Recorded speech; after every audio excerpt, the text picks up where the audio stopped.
Hello and welcome to the Queber channel. I am Jason, your host, and I'm feeling really dumb today. Holy frogger. You see,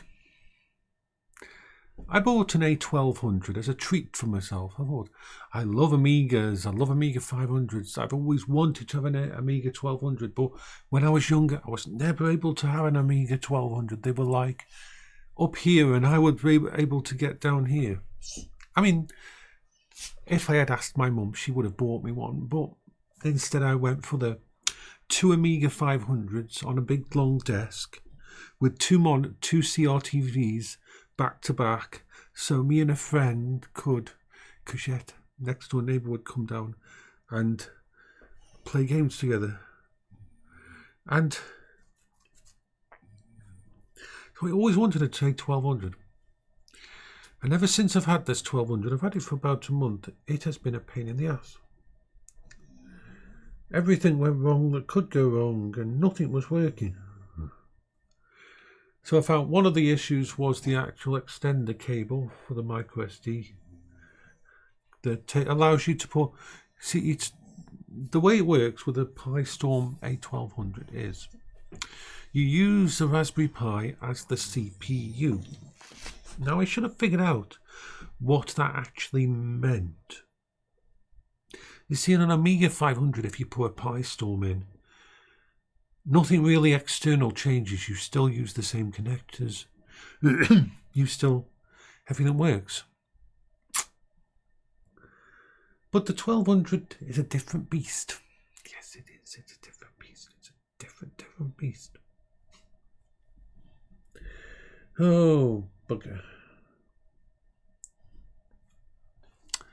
And yes, I'm feeling really dumb because I didn't figure this out. So for weeks I've been taking the A1200 apart, putting it back together. And there was an issue with the actual cable, the ribbon cable, because when you're using a Raspberry Pi as the actual power set, as the CPU, all of its stuff is on a little microSD. Now, usually that's under the trapdoor inside the A1200. But if you have a ribbon cable to an external thing, you can quick swap those microSDs. But the ribbon cable on this one, it was damaged. So that's why sometimes it would work, sometimes not. Sometimes it would boot up, other times it would just sit there doing absolutely freaking nothing. I went through so many microSD cards trying different things, you know. And so I was about to give up. I was just going to pack the A1200 away up the attic and screw it, just play on my A500 and wait. And then one day in the future my brain might say, I know what was wrong. So before I did that, I went on the PiStorm forum, and so crazy that I missed this. I thought of everything. I thought maybe it needs to summon because you're super turbocharging the A1200 with a Pi in it, Raspberry Pi in it. It's basically so much faster than the normal 6800 or 800 processor it has in there.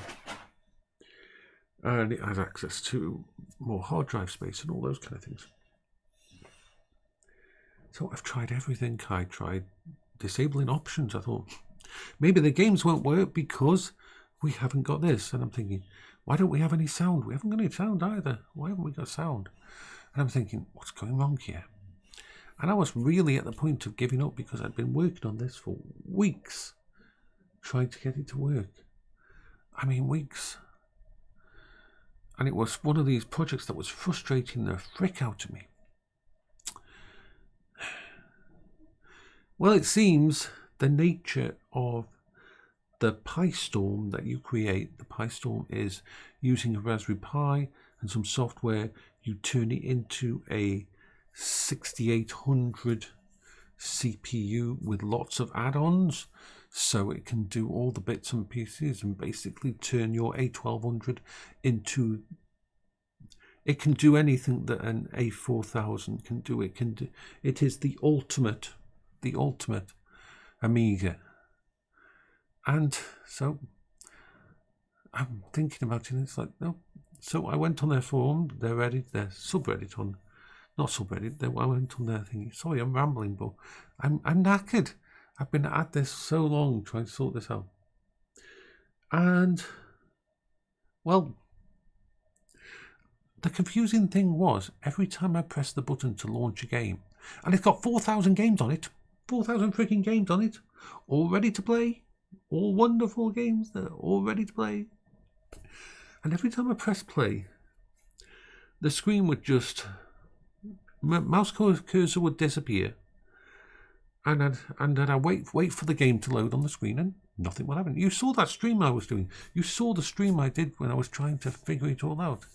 I couldn't get it work, couldn't get sound, and it was like, just thinking, what? And I'm told something completely obvious that I should have known. Oh.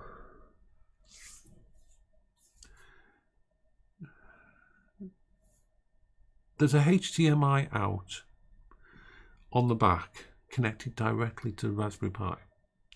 And when you turn that on, that is the PiStorm desktop that comes up.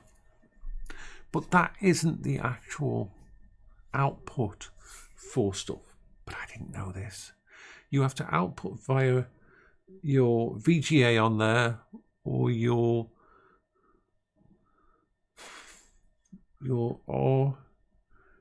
RGB connect, the old RGB, to SCART. But I thought, no, you don't use them. You don't use those. Those don't get used. Yes, they do. The reason the games weren't loading on the little computer screen that I had connected to it, or any primary screen I had connected to HDMI, is because that is just connected to the PiStorm, and the PiStorm is just the virtual processor and all the thingies. It is actually not taking over the rest of the A1200. The rest of the A1200 wants to do its part, wants to actually output stuff. You're utilizing the entire A1200. And, well, it's been working all along. It's been working all along. Let me get you a picture of what it looks like now. It's like, yep. Jason did a doofus. Where are you, picture? Where are you? You are, oh, I've got a, I'm looking for D. I need D. There we are. Found the picture. Okay, this picture's going to be quite small, but let's make it a little bit bigger. There we have it. The Amiga 1200 working fine. Sound outputting to the LG system, and the side monitor, which is, I really don't have room for a side monitor right there. It's where I walk past to leave the room. I'm going to end up knocking it off. But the actual Raspberry Pi part of it shows up as the side monitor, and then you choose your game and it instantly just runs on the big screen through the normal connector. And I feel like such an idiot for not figuring all this out. Oh, so, yep. I am just... I tell you what, sometimes my brain just goes boop.